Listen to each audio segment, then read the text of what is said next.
So as you can tell from that poem, a lot of my poems are about my identity, how I thought about my body in the world, how I try to move through the world, and like I said, about questions.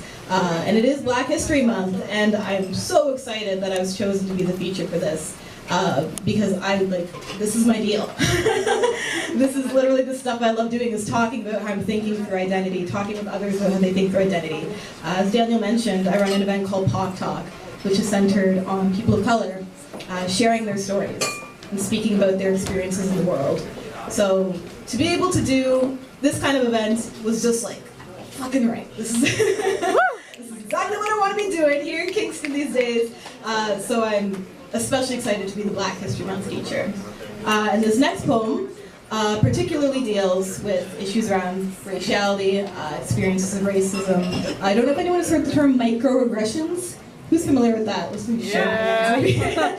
Okay, good number of you, okay. And to those who do not know, microaggressions are issues in which one experiences oppression, and really just day-to-day experiences when you're just kind of moving through the world and you're like, fuck, I mean, you didn't have to use that gendered slur. and it affects you, it kind of gets you down. And so this poem I wrote after an experience of a microaggression, which kind of became macro, because I wrote a poem about it, so clearly extended a little, but had to do with my feelings around basic interactions and really day-to-day interactions that can begin to feel violent and eventually make you write really intense poems about them. And this poem's called Buying History.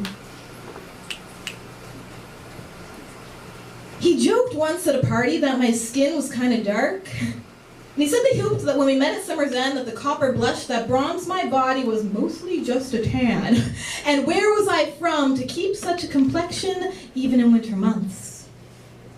And if he'd stopped there, he could have been forgiven, but he rolled onwards like a wayward tumbleweed, weaving his tale of colonial fame and claiming that he had known Africa since he had been to its heart. But his heart of darkness was nothing more than a rip-off, the recycled pages of another xenophobe. He was trying to play himself off as Joseph Conrad 2.0.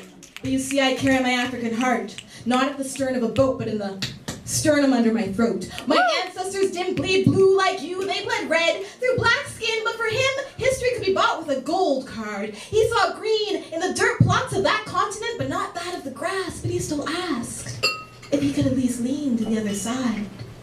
He still compared his history to slavery. He believed that you could purchase adventure and then call it bravery. He wanted his whiteness to be a get-out-of-jail-free card, and then he did. On so many occasions. And he couldn't grasp why he was blockaded. Couldn't see that the melanin in our bodies can't be excavated. Hard as he tried, you can't find Malcolm X or B.B. King in an archaeological dig, but he wanted to be king of a mutinous castle.